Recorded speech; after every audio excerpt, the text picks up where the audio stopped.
Hey y'all, hey, welcome back to Tiffany with Purpose, where I provide faith-based content with purpose and inspire you to do the same. I always share according to what the Lord places on my heart, and today this is an encouraging word. Talking about the times and seasons that we are in. I just want to talk about some of the things that the Lord has been bringing as reoccurring themes and messages over the last few days, over the last kind of like 10 days, 2 weeks. And something that he really glued together for me this morning when we're just gonna talk about it. Hey y'all, it's been a minute. I'm a little bit under the weather, so I might got a little thing going on in my throat, and I might sound a little nasally, but everything is fine. We're gonna see if I can get through this. I wrote the notes this morning, and I'm gonna be reading straight from the notes because the brain capacity is gone. We're just here, okay? We're just here. But I want to talk to you about the Lord talking about time changing in this hour and what is meant by this. So we're going to go back August 13th. On August 13th, when I was waking up, I heard the Holy Spirit say November 3rd. Real clear, very loud, very blatantly, November 3rd. And then moments later when I got on YouTube, somebody... they didn't post a video. It was an old video from maybe a year or two ago that posted about November, and it was literally like a November to remember. And in the first few minutes of that video, the person is saying how the Lord gave them a date in November as well as one of their friends. And I was like, all right, that's a bit much for me. You guys know how I feel about dates. Or if you don't know how I feel about dates, I don't be knowing. It's just like, Lord, if you want me to believe in a date, like, you're gonna have to give me the faith for that, because I don't know about that. But I write it down, mark it in my calendar, because I didn't receive like a revelation concerning it. It's like, okay, I heard you. I still don't know what you meant by that. But here we are on today, October 22nd. I think it's the 22nd, where the Lord has made it make sense. And let's talk about that. So on Sunday, I was having lunch with one of my friends, and I asked her, when does the time change? Because, I know that it's coming. When does the time change? And she knows that it's November 3rd because it's really close to her birthday, and so she just, knows. She goes, I think it's November 3rd. And then in that very moment, I was like, okay, I know what you're talking about now. The time falls back. The time falls back. Falling back was something that the Lord just kept speaking to me about. And it's funny because the way that he was bringing it to my mind is several years ago, like 7-8 years ago, someone had messaged me trying to pursue me, but I was in a relationship, and whatever they said, my response was, oh my gosh, so sorry, I'm in a relationship now. And they sent a meme of like a man falling backwards off of a cliff, and he was saying like, I'm falling back. So I thought that was so funny. And so, with that, the Lord has kind of been ministering to me about the time changing, and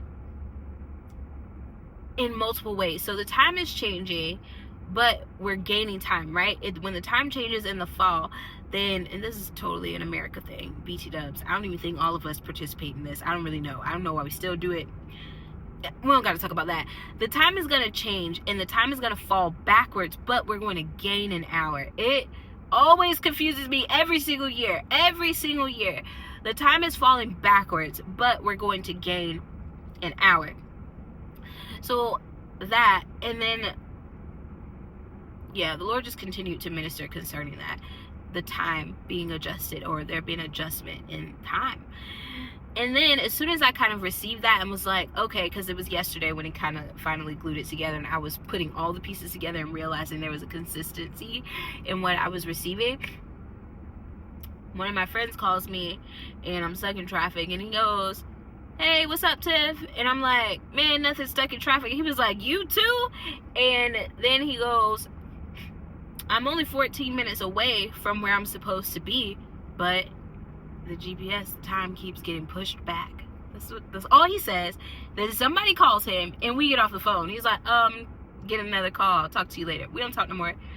We didn't need to talk anymore. He said what he needed to say for the Lord to let me know that what I was receiving was correct, that the time is being pushed back. And just to think about that, even though it seems like time is getting pushed back, we're gaining something. if we are standing in that and perceiving it properly. And so just thinking about that, what it looks like with traffic in particular, I personally love being in traffic because it forces me to obviously slow down, but it gives me time to slow down and to think through some things. When I'm in the car, I don't listen to music typically, and I've been this way since I was a child. I don't really listen to music in the car. It's my reflection time. It's when I'm talking to the Lord. It's when I'm thinking about things, synthesizing things. This is where a lot of reflection and healing and understanding happens, in my car. And so prayer, all the things. If I have more time, for me personally, if I have more time here, then I have more time to kind of grow through some things, to sift through some things, to spend more quality time with the Lord, where I'm not being hindered or blocked by anything else because I'm stuck in the car. Okay? However, if you're super focused on getting to your destination or not being at your destination, then you completely miss those moments and you have a disgruntled car ride, depending on like how you're kind of managing your thoughts and feelings and emotions about it. But if we take it as an opportunity to rest, then we're gaining something in that time.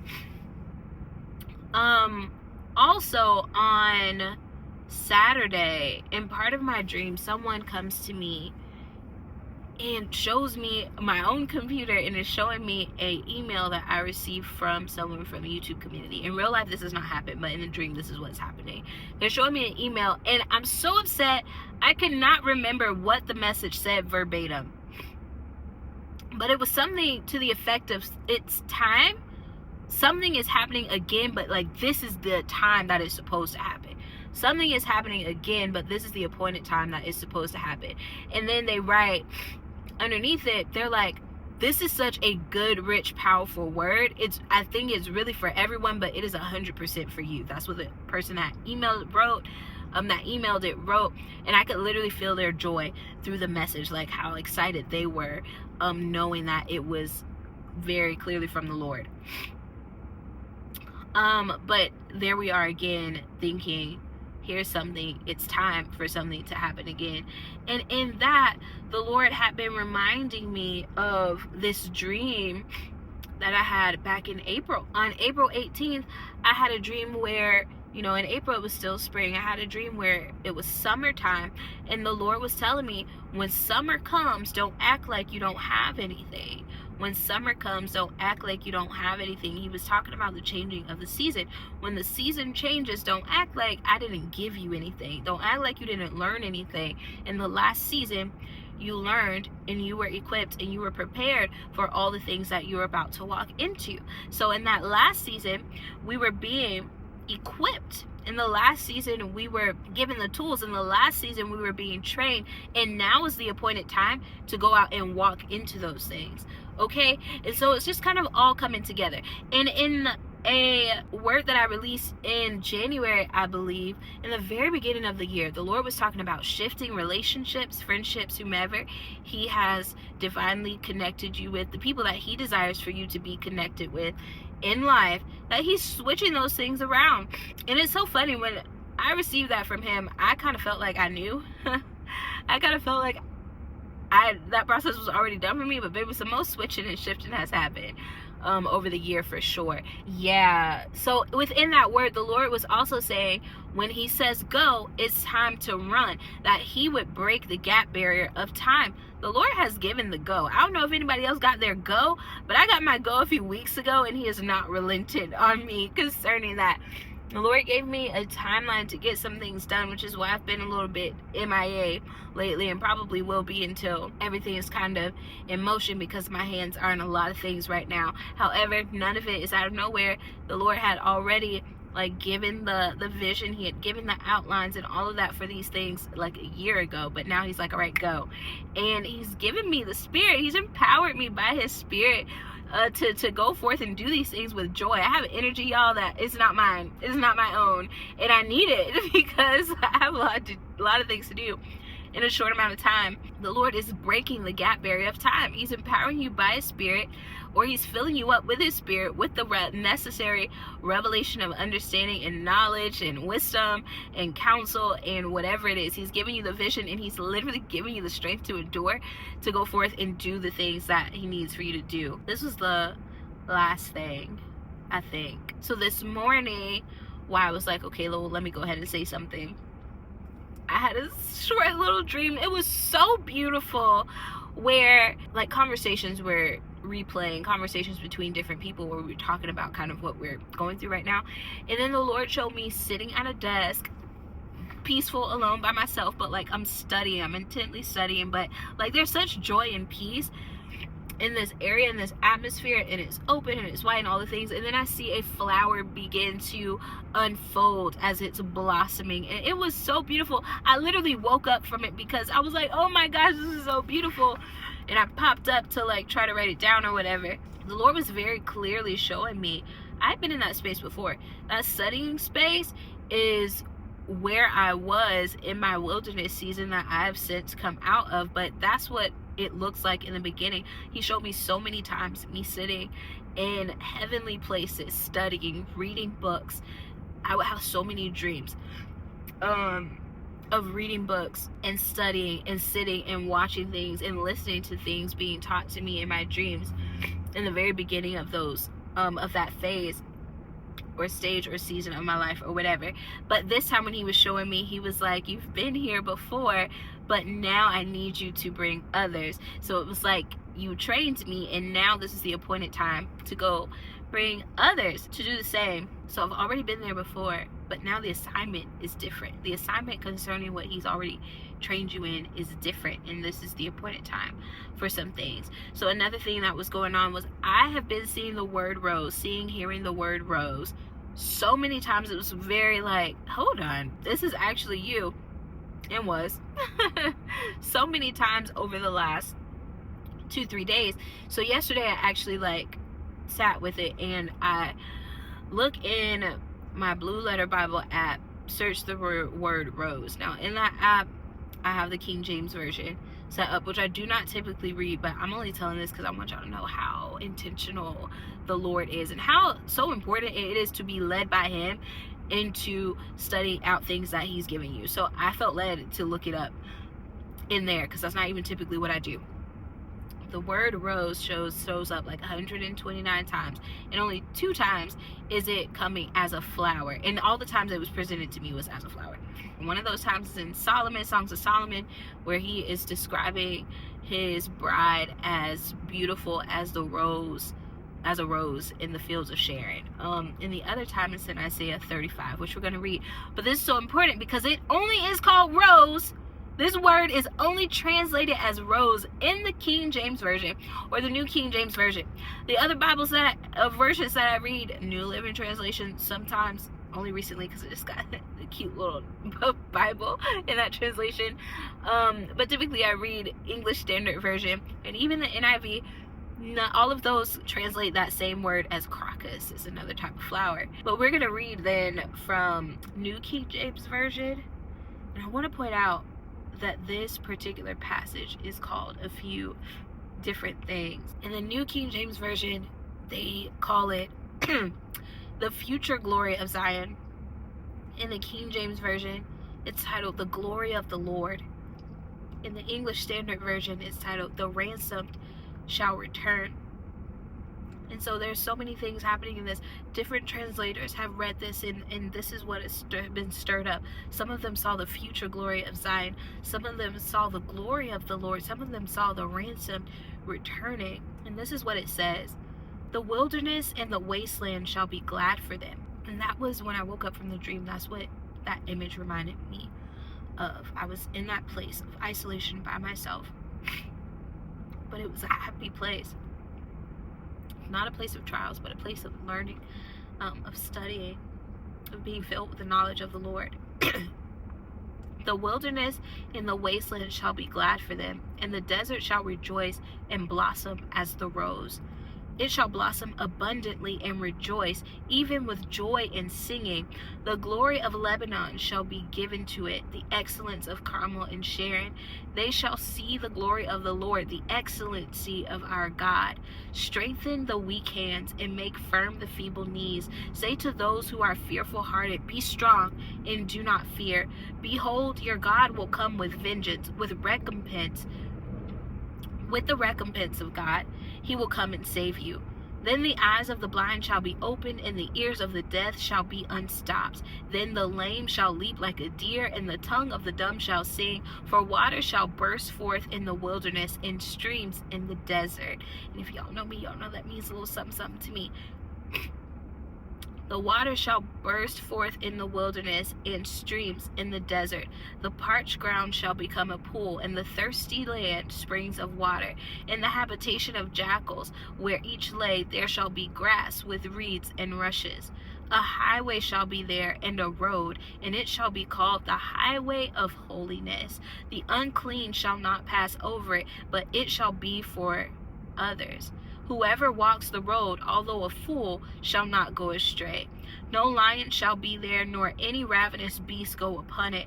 It shall not be found there, but the redeemed shall walk there. And the ransomed of the Lord shall return, and come to Zion with singing, with everlasting joy on their heads. They shall obtain joy and gladness, and sorrow and sighing shall flee away. What I received from this, and definitely take this to the Lord and meditate on it, in whatever it is that he's speaking to you through this word. Take it to the Lord, sit with him, receive further revelation concerning it. But what I receive from this is that when it's the Lord's appointed time, everything's going to snap into place. It's not going to be what it's been before. There won't be the toiling for the things. There won't be the digging through the things. He says there's going to be a road. When people take this path, even the fool cannot go astray. Okay? Do you know how deep that is? Even the fool cannot go astray when he appears and when he comes in all his glory to do the things that he needs to be done, to restore, to bring water into the dry places, to put his spirit into the dry places, to bring the dead things to life, to revive and revitalize. When it is time for that to happen, when he comes and when he appears, everything snaps into place. Those that were not able to hear properly before can hear him. Those who could not see properly before can see. Those that were not able to move are now able to move. Those whose mouths were bound by the enemy can now speak. And the Lord is causing the things to happen. He's bringing people to safety. He's bringing them over his way, over the way of holiness. You can't miss this if you tried. But when it's his appointed time, although what looks like a delay, right? It looks like time is falling back, is being pushed back, but there's something to gain in that space. So if you are in a space where you've gotten restless and what appears to be a delay, go find your gain. Go get with the Lord, get in his presence, and allow him to speak to you and to pour into you. He's going to adjust and redeem time. I'm watching this happen real time. His plans cannot fail. The things that he's making me do right now, like I said, he assigned this to me time ago, but back then I didn't have my go to get it done, and now he's saying do it, and you have the super short amount of time to do it, but he supplied me with everything that I need to be able to get it done. Even I can't get in the way of it. I have a drive for this that it's not from me. He's put it within me. So it's now is the appointed time, for whatever reason, unbeknownst to me, but I know that he said go, so I'm just going to do the things that he's saying to do. But he's causing it to happen. I can't even say that I'm doing this because it's not me. He's causing this to happen.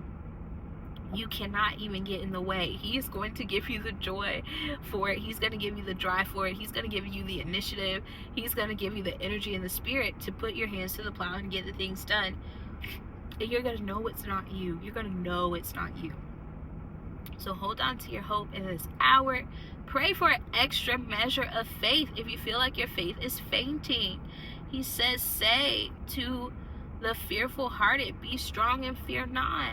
And if you feel a little bit weak, and your soul feels a little bit burdened, ask for an extra measure of faith, and that the glory of the Lord will be revealed in your situation. Because when the glory of the Lord shows up, when the King of Glory shows up, those gates, those ancient doors have to open up and let the King of Glory in. The King of Glory, the Lord strong and mighty, the Lord mighty in battle. When he shows up in your situation, everything has to snap in place. He's going to do exactly what he said, and he's doing it exactly when he said, or when he knows that it was to do, because maybe you don't even have any sort of revelation about the timing of things. But don't look at the time in the way that you've been looking at time, because he's saying time is falling back, but there's something to gain.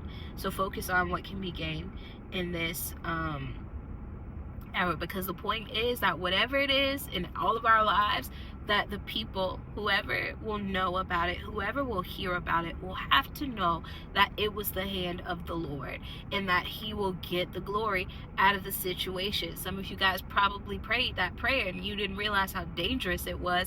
Lord, be glorified in my life. Lord, I want you to have the glory in this. I want people to know that this was by your hand. If nothing else, I want people to know, Lord, that you have done this so that they can be drawn closer to you. All right? I think, y'all, that is all that I have on this. You all be great in the strength of the Lord. Until next time.